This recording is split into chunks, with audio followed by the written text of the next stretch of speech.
आज के इस सत्र में आप सभी का स्वागत है। आज हम बात करेंगे चंद्रगुप्त मौर्य के विषय में और मौर्य कौन थे, इस विषय पे चर्चा करेंगे।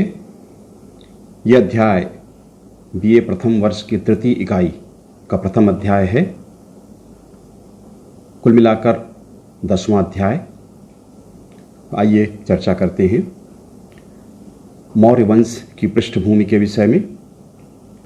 सर्वप्रथम राजनीतिक एकता प्रदान करने वाला राजवंश था। राजनीतिक एकता प्रदाता प्रथम वंश के रूप में भारतीय इतिहास में है मौर्य वंश। मौर्य वंश के साथ ही इतिहास का कालक्रम भारतीय इतिहास में शुरू हो जाता है। इसके पूर्व इतिहास का कालक्रम स्पष्ट प्राप्त नहीं होता है।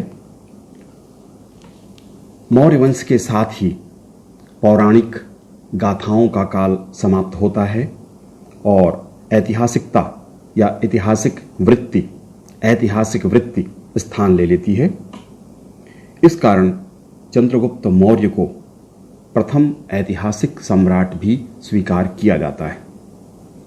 चंद्रगुप्त मौर्य का प्रारंभिक जीवन, पृथक पृथक जानकारियां प्राप्त होती हैं, कथाएं भी प्राप्त होती हैं। ब्राह्मण स्रोतों से वंश विषयक जानकारी हमें प्राप्त होती है।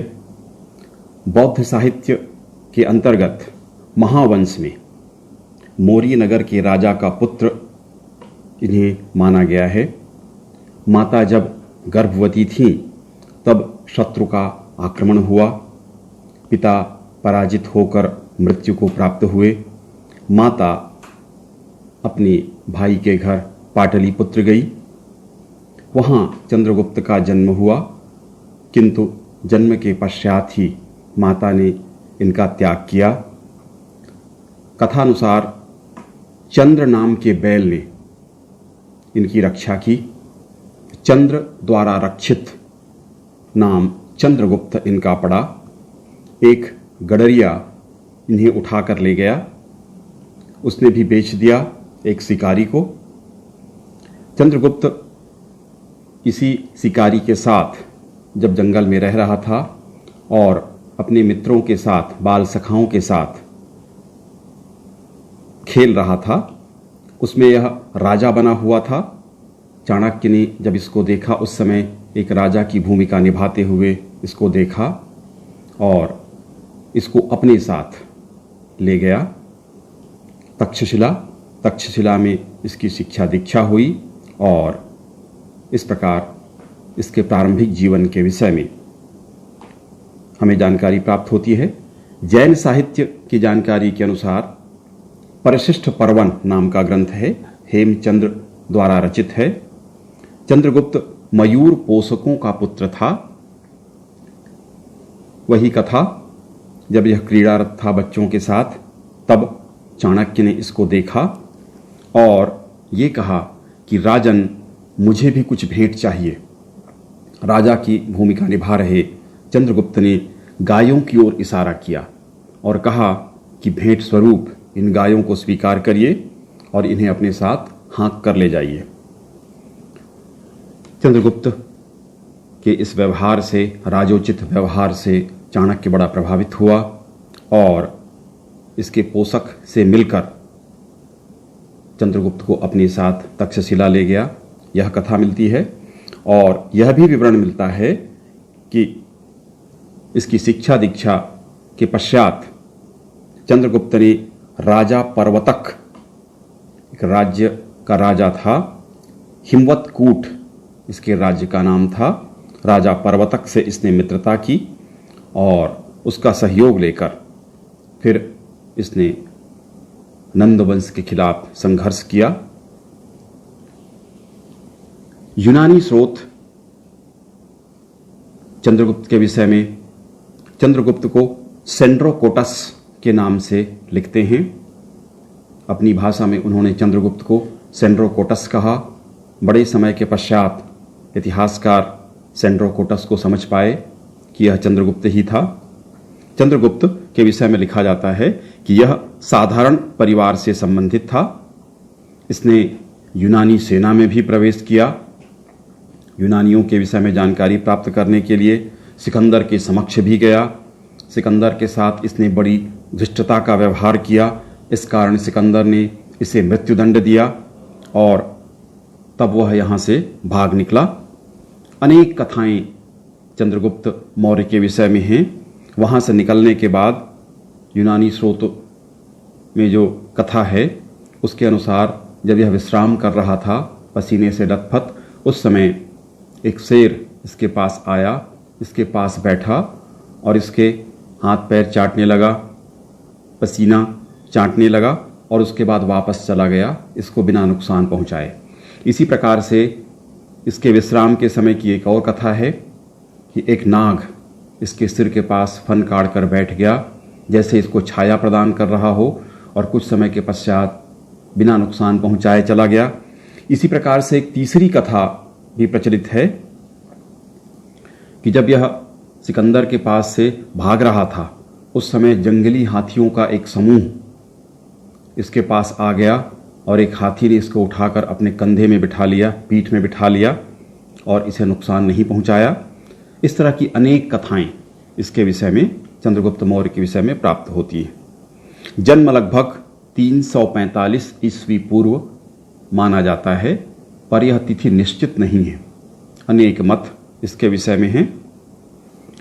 कुछ स्रोत हैं वो चंद्रगुप्त की विधवा माता के द्वारा जंगली क्षेत्र में इसके पालन की चर्चा की जाती है और उसी विधवा माता को समझा बुझाकर कि इसका भविष्य तुम्हारे हाथों में सुरक्षित नहीं है, उसे चंद्रगुप्त मौर्य के भविष्य, अच्छे भविष्य के विषय में बताकर अपने साथ ले गया। ऐसी भी कथा आती है। यह तो स्पष्ट है कि चाणक्य ने इसको इस रूप में प्राप्त किया और प्राप्त करने के बाद अपने साथ ले गया। उसे पर्याप्त शिक्षा दी गई चाणक्य के द्वारा।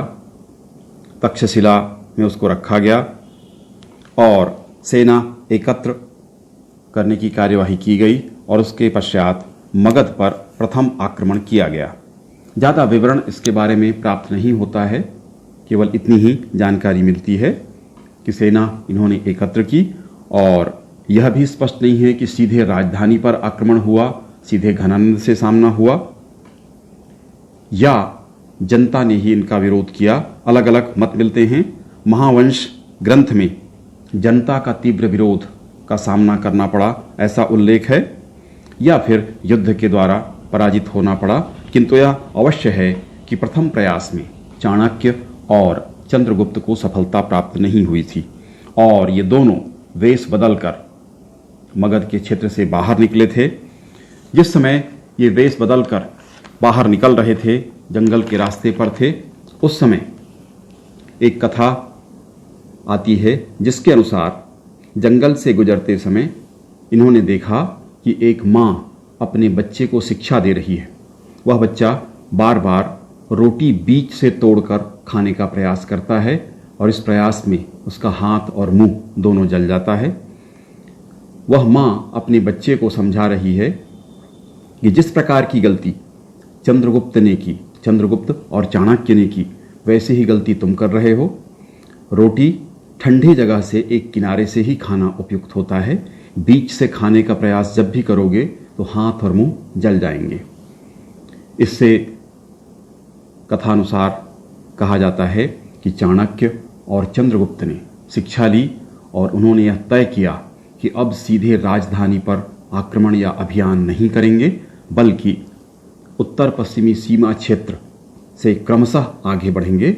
ये उन्होंने तय किया और इसके पश्चात पुनः पंजाब के क्षेत्र में उत्तर पश्चिम सीमा क्षेत्र में चंद्रगुप्त और चाणक्य पहुंचे और वहां उन्होंने पुनः सेना का संगठन प्रारंभ किया।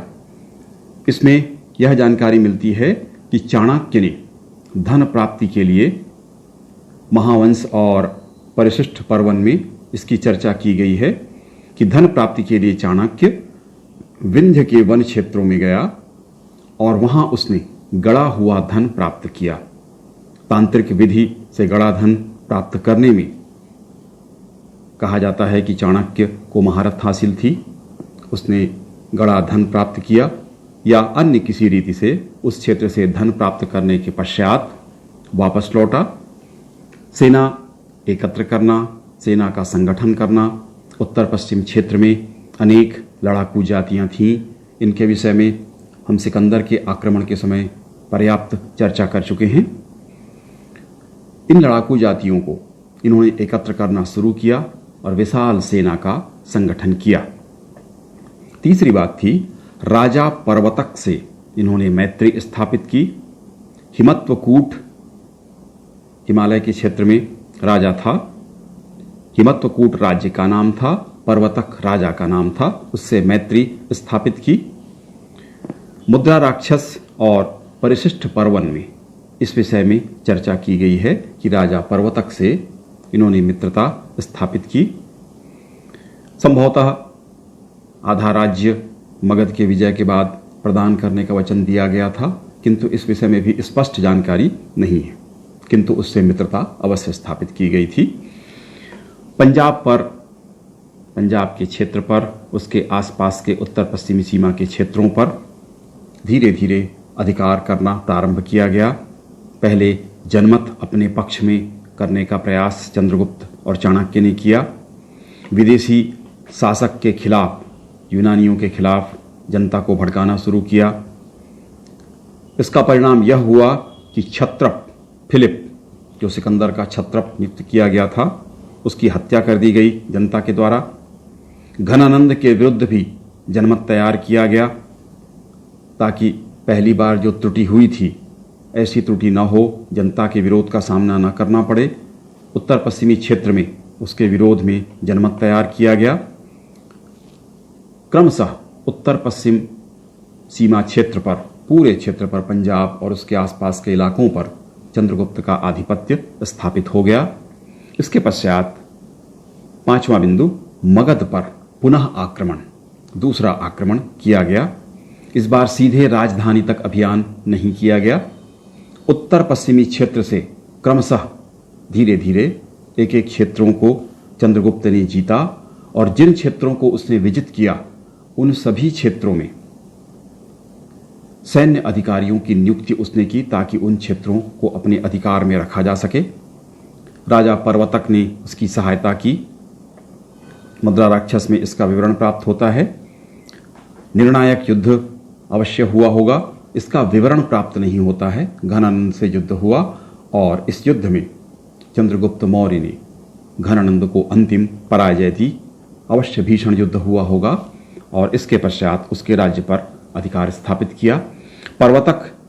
राजा पर्वतक के विषय में ये उल्लेख मिलता है कि एक विषकन्या से विवाह के कारण वह मृत्यु को प्राप्त हुआ और इस प्रकार इसने चंद्रगुप्त मौर्य और चाणक्य ने मगध के पूरे क्षेत्र पर अधिकार स्थापित किया। चंद्रगुप्त मौर्य 322 ईस्वी पूर्व में शासक बना और ईस्वी पूर्व 298 तक इसने शासन किया। ऐसा उसका शासनकाल मान्य किया जाता है। इसके पश्चात सौराष्ट्र और पश्चिम भारत की विजय उसने की। इस विजय के बारे में भी अधिक उल्लेख नहीं मिलता। जो उल्लेख हमें प्राप्त होता है उसके अनुसार जूनागढ़ का अभिलेख है, जो शक शासक रुद्रदामा या रुद्रदामन के द्वारा लिखाया गया था 150 ईस्वी सन में। इससे ज्ञात होता है कि पश्चिम भारत और सौराष्ट्र पर चंद्रगुप्त का अधिकार था। सौराष्ट्र का गवर्नर पुष्यगुप्त था। सौराष्ट्र में क्षेत्र में सुदर्शन झील का निर्माण चंद्रगुप्त के द्वारा करवाया गया था। सुवर्ण सिक्ता और पलासनी नदियां हैं जो उर्जमत पर्वत से निकलती हैं, उन पर बांध बनाया गया था और उससे सुदर्शन झील को पानी प्राप्त होता था। इसके अतिरिक्त मालवा और उज्जैन के क्षेत्र पर चंद्रगुप्त का अधिकार था। सोपारा पर भी चंद्रगुप्त का अधिकार था। ये अशोक के शिलालेख से हमें जानकारी प्राप्त होती है। इस तरह विभिन्न स्रोतों से यह ज्ञात होता है कि सौराष्ट्र और पश्चिम भारत के क्षेत्र पर चंद्रगुप्त मौर्य का अधिकार स्थापित था। दक्षिण भारत पर चंद्रगुप्त मौर्य की विजय यात्रा हुई थी। इसके विषय में प्रथम प्रमाण हमको मिलता है तमिल लेखक मामुलनार और परमार ने इस विषय में उल्लेख किया है। तिरुनेलवेली जिले के पोदियल पर्वत तक चंद्रगुप्त मौर्य के द्वारा अभियान किया गया था, विजय यात्रा की गई थी। कोंकण, कन्नानौर, कोयम्बटूर तक उसकी विजय यात्रा के उल्लेख हमें प्राप्त होते हैं। तमिल साहित्य में बम्ब मोरियर शब्द का प्रयोग किया गया है। बम्ब मोरियर से अर्थ चंद्रगुप्त और उसके साथियों के लिए यह शब्द प्रयुक्त हुआ है। कोशर और बहुवदुकर लोगों ने चंद्रगुप्त मौर्य की सहायता की थी इस विजय यात्रा में। इनकी सहायता से दक्षिणी क्षेत्रों पर उसे सफलता प्राप्त हुई थी। जैन ग्रंथ भद्रबाहुचरित पुण्य श्रवणाकाश में कर्नाटक के श्रवण बेलगोला तक उसके अधिकार होने की चर्चा है।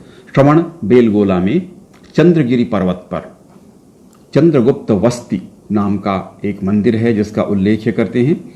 यहाँ पर लंबे समय तक चंद्रगुप्त ने निवास किया था और कहा जाता है कि मृत्यु के पूर्व भी यहाँ पर उसने अपने निवास किया था और उसके बाद अपना प्राण त्यागा था। कन्नड़ साहित्य में राजा वलिकथे नाम के ग्रंथ में इसका वृत्तांत उल्लिखित है।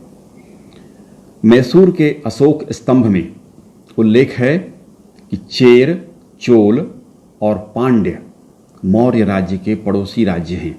इससे स्पष्ट हो जाता है कि दक्षिण भारत में यहाँ तक इनका अधिकार था कि उनके पड़ोस में चेर, चोल और पांड्य राज्य थे। अन्य क्षेत्रों के विषय में भी हमें जानकारी प्राप्त होती है। कश्मीर, नेपाल, बंगाल, मालवा, अवंती यह क्षेत्र भी चंद्रगुप्त मौर्य के राज्य में सम्मिलित थे। अनेक स्थानों पर इसकी चर्चा हमें प्राप्त होती है।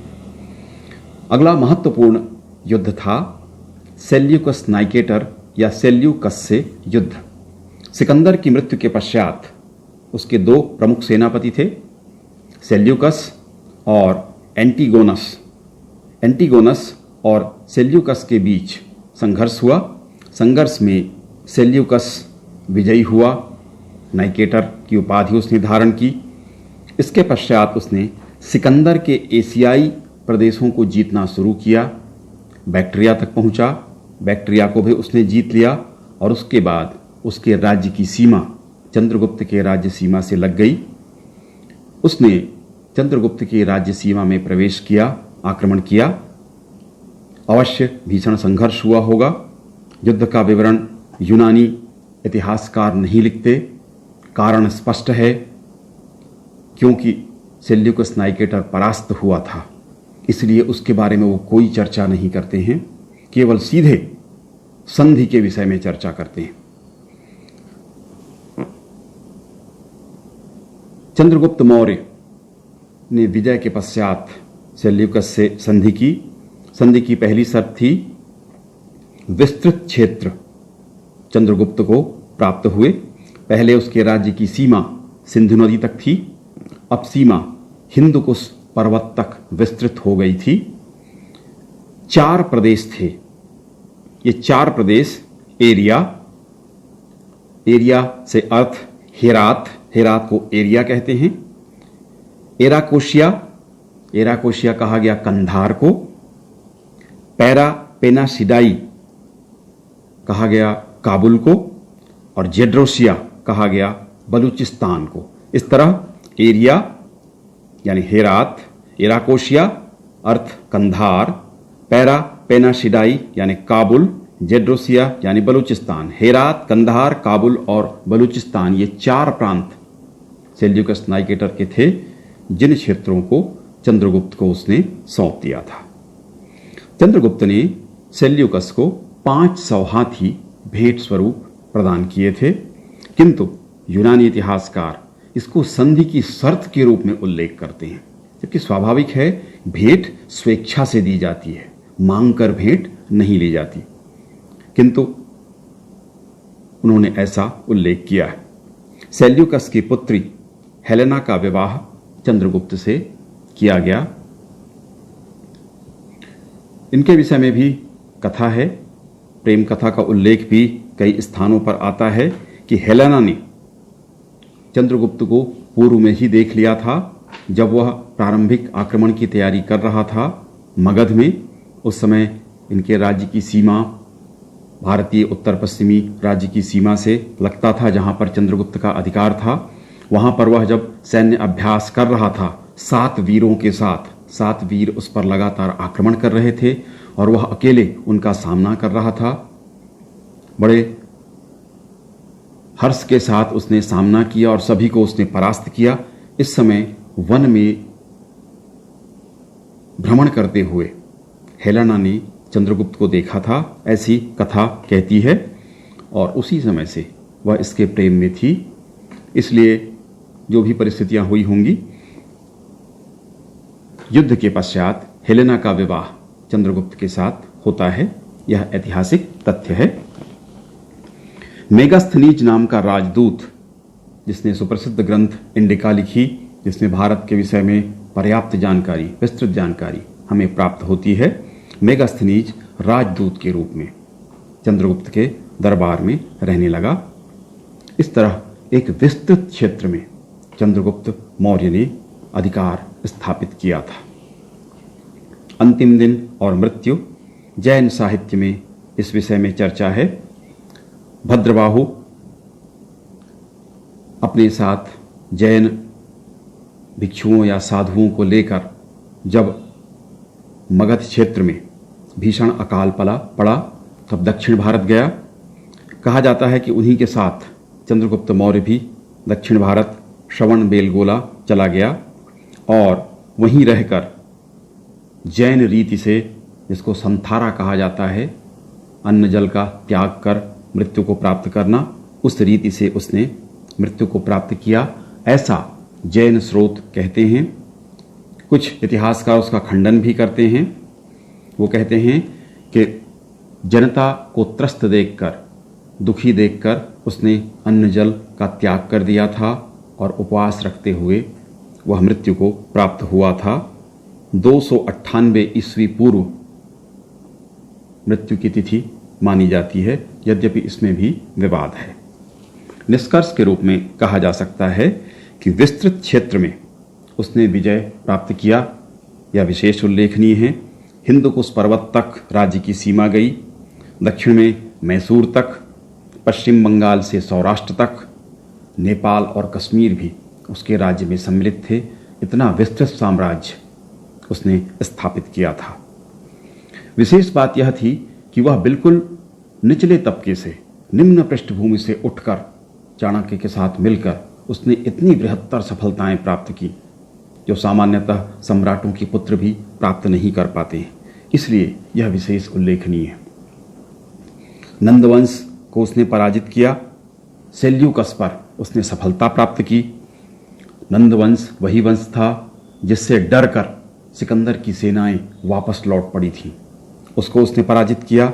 सेल्यूकस जो सिकंदर के ही समतुल्य था, उसको भी उसने बुरी तरह से पराजित किया और विस्तृत क्षेत्र उससे प्राप्त किया। इसके काल का प्रशासन भी विशेष उल्लेखनीय है, किंतु कोर्स में पाठ्यक्रम के अंतर्गत एक अलग अध्याय के रूप में इसको दिया गया है, तो विस्तार से प्रशासन के विषय में हम चर्चा करेंगे। विशिष्ट प्रकार का प्रशासन था, विशेषकर इसमें योगदान चाणक्य का था, विष्णुगुप्त का था, या कौटिल्य नाम से जाना जाता है।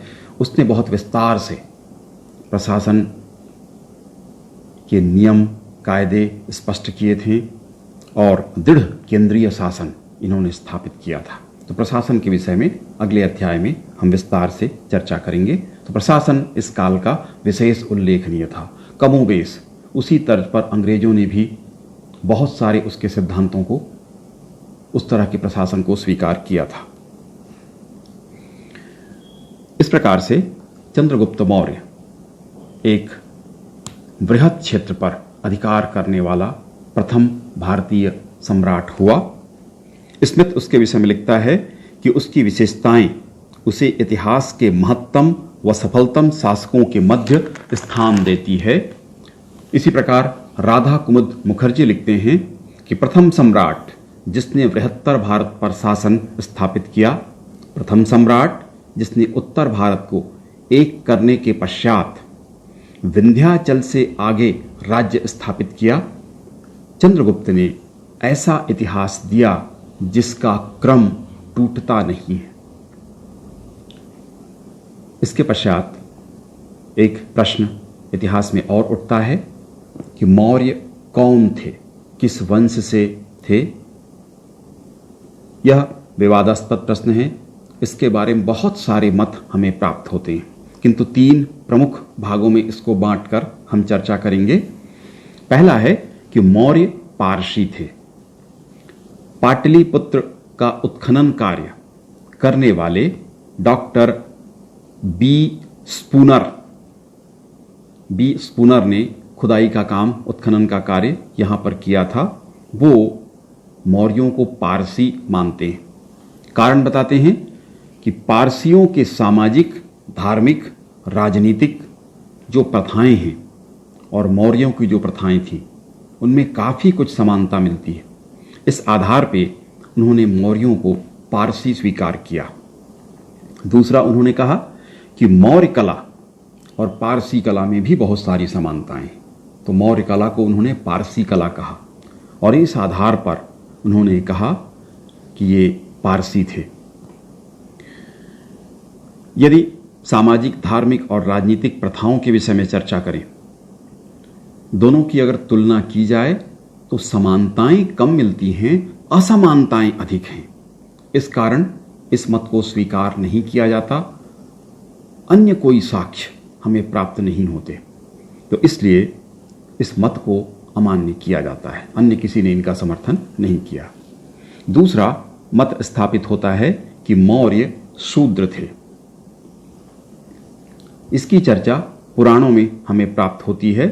पुराणों में यह भविष्यवाणी की गई थी कि शिशुनाग वंश या शिशुनाग के पश्चात लंबे समय तक, शताब्दी तक शूद्र राज्य करेंगे।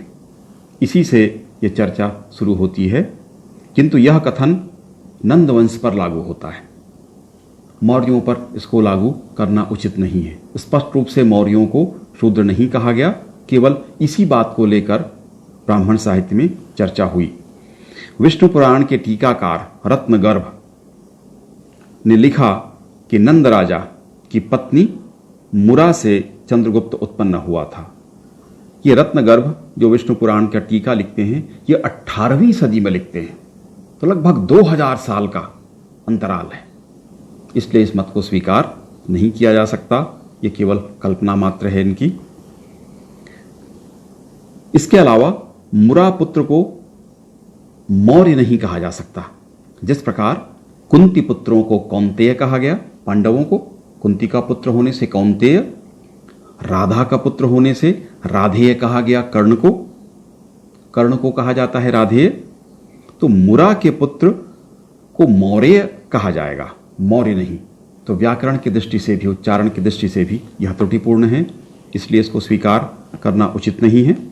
मुद्रा राक्षस जो नाटक है विशाखदत्त द्वारा रचित, इसमें नंद राजा का पुत्र चंद्रगुप्त को कहा गया है और उसे वृषल कहा गया है। वृषल से अर्थ शूद्र या हेय वंश या निम्न वंश का होना माना गया है। यह भी कोई सीधे सीधे ऐतिहासिक ग्रंथ नहीं है। मुद्रा राक्षस नाटक है, साहित्य का सृजन किया गया है, न कि कोई इतिहास का उल्लेख किया गया है। और इस नाटक में भी इतने विरोधाभास हैं जिसके कारण ये मत सुस्पष्ट नहीं होता है। इसी प्रकार कथा सरित सागर में मौर्यों को नंदवंशी कहा गया है। कथा सरित सागर सोमदेव ने इसकी रचना की थी। इसी प्रकार बृहत कथा मंजरी खेमेंद्र द्वारा रचित है। ये भी ग्रंथ 11वीं सदी में लिखे गए हैं, बहुत अंतराल के बाद, और सीधे ऐतिहासिक ग्रंथ भी नहीं हैं। इनमें भी इस तरह का उल्लेख प्राप्त होता है कि नंदवंशीय ये थे, किंतु यह भी सुनी सुनाई बातों पर ही आधारित है, ऐतिहासिक तथ्यों पर आधारित नहीं है। इसी प्रकार मुद्रा राक्षस का टीकाकार ढुंढिराज इन्हें शूद्र कहता है। ये 18वीं सदी में इसने टीका लिखी है। अतः इसको भी इतने समय अंतराल के बाद कोई अगर लिख रहा है तो उसके पास ऐतिहासिक तथ्य नहीं है। इसी तरह से प्लूटार्क, जस्टिन, कर्टियस, डियोडोरस, ये यूनानी लेखक और इतिहासकार हैं, ये भी इसको शूद्र कहते हैं, किंतु यह भी सीधे तौर पर यहाँ से संबंधित उस समय नहीं थे, इसलिए इस मत को ज़्यादातर इतिहासकार स्वीकार नहीं करते हैं। तीसरा मत है कि मौर्य क्षत्रिय थे। बौद्ध साहित्य में इसके विषय में प्रमाण मिलता है। महावंश मौर्य क्षत्रिय, क्षत्रियों में शाक्य वंश जिससे स्वयं बुद्ध भी संबंधित थे, उच्च वंश माना गया है। महावंश इससे इनको संबंधित करता है। मौर्य शब्द की उत्पत्ति भी मौर्य से मानी जाती है। महावंश के बाद दिव्यावदान ग्रंथ में भी उल्लेख प्राप्त होता है कि मौर्य क्षत्रिय थे। महापरिनिर्वाण सूत्र में भी मौर्यों का उल्लेख क्षत्रियों के रूप में किया गया है।